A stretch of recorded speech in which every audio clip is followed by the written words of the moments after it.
Today I'm going to show you all the books I bought in the month of March. There are 9 of them, which means that I'm actually buying books roughly at the same pace that I'm reading them. And as usual, I have mostly horror, but you know that I always like to throw in something unexpected in there. This is Michelle's Melancholia, where we read books to fear and shed a tear.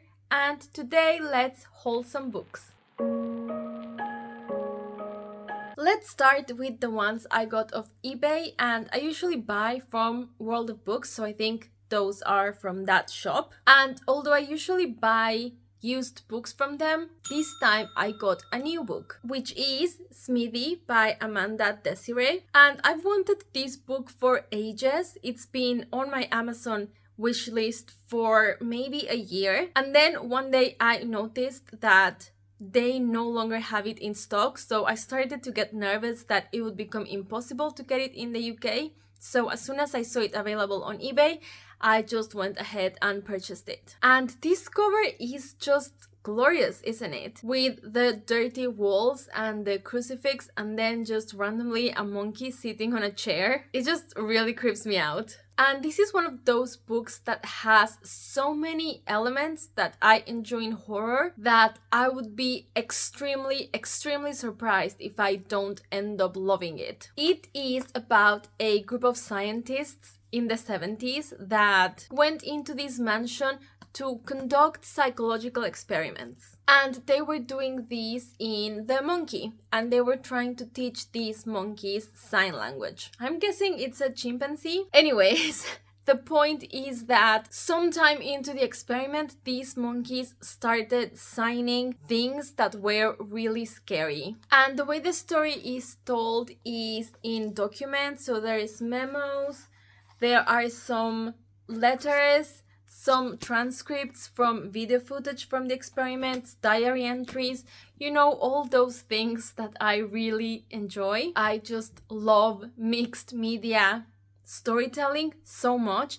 It's giving me episode 13 vibes, but potentially even better. So I am so excited for this one, which is also the reason I'm kind of scared to read it, because I just really don't want to be let down. The next book is also from eBay, because they always have these deals where if you buy more than one book, you get a discount. So I just went for a point horror, and this one is Halloween Night 2 by R.L. Stine. I already have Halloween Night 1, so I thought it would be fun to have the second one on hand to read them back to back. Then let's move on to what I got at charity shops, and the first one is Lock Every Door by Riley Sager.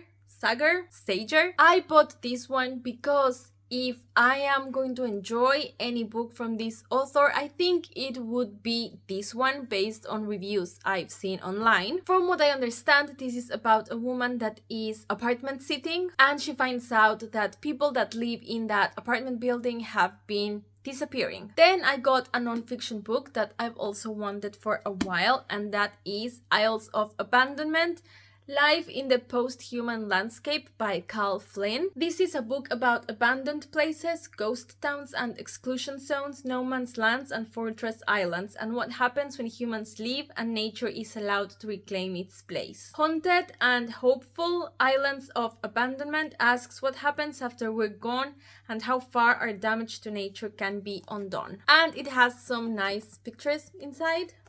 And this time at the charity shop, I also got a middle grade book, which is something I don't usually do because I feel like I'm stealing from children. I feel like they should have the opportunity to get books for very cheap. But this time I couldn't resist, and when I show you this book, you'll understand why. The book is Goth Girl and the Ghost of a Mouse by Chris Riddell. And I mean, it's just so cute, and it has metallic purple edges. Meet Ada Goth. She lives in Ghastly Gorm Hall with her father, lots of servants, and at least half a dozen ghosts. But she hasn't got any friends to explore her enormous, creepy house with. Then one night everything changes when she meets a ghostly mouse called Ishmael. Together they set out to solve the mystery of the strange happenings at Ghastly Gorm Hall and get a lot more than they bargained for. So it just sounds adorable, and at the end of the day, if I don't love these, I will just redonate it, and if I do love it, I do have a little niece that someday will be old enough to read this. And finally, we have the books I bought new, and I will start with non-fiction. And again, this is a book that I've wanted for ages. It is Bibliomaniac, an obsessive tour of the bookshops of Britain by Robin Innes. Robin Innes is a comedian that co-hosts a science podcast with physicist Brian Cox, and if you've never listened to it and you like science, I really recommend that you do. The name is The Infinite Monkey Cage, and it's just hilarious. And in this book, Robin Innes takes us in a journey across hundreds of independent bookshops all over the United Kingdom, and just talks about his love of books and why he loves buying books, and I think we can all relate to that feeling. Also, I was super lucky to be able to meet him in one of my local bookshops where I got this book, and he very kindly signed this for me. So first of all, look at the inside. It's so cute with all the little shop fronts, and the dedication says, "To Michelle, there are never too many books." And I agree with that. And while I was at the event, I also decided to pick up his other book, which is The Importance of Being Interested: Adventures in Scientific Curiosity. Robin Innes abandoned science at secondary school, bored by a fog of dull lessons and intimidated by the barrage of equations. But 20 years later, he fell in love with it, and now he presents one of the world's most popular science podcasts. Every year, he meets hundreds of the world's greatest thinkers. In this witty and often profound tour through science, Robin argues that scientific wonder should be for everyone.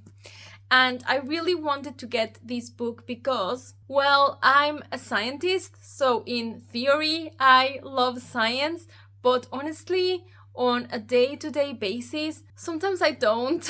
I think that maybe at this point in my life, I more often don't like it. And maybe it's just because it's my job now. So yeah, I'm just hoping that maybe this will rekindle that fire a little bit.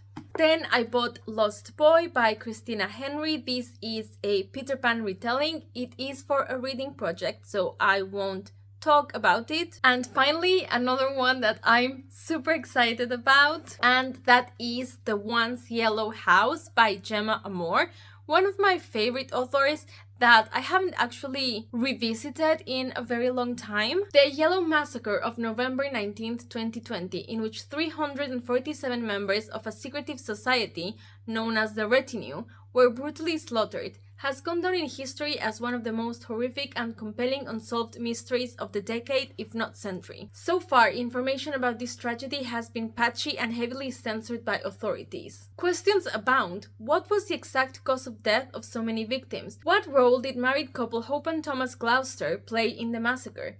What exactly went on at the property known as the Once Yellow House, where the Retinue were encamped? And are the rumors true? Were the Retinue really a cult?